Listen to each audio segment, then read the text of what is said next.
Indian என்று சொல்வோம், அந்த சொல்லில் பெருமிதம் கொள்வோம்.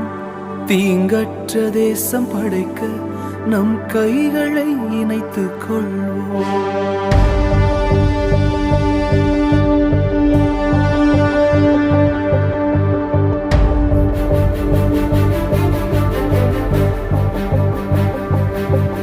இது எங்கள் பாரதம், இது எங்கள் பாரதம், இது எங்கள் பாரதம், இது எங்கள் பாரதம்.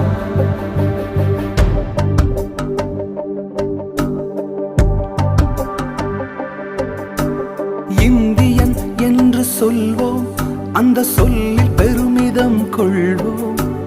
தீங்கற்ற தேசம் படைக்க நம் கைகளை இணைத்துக் கொள்வோம்.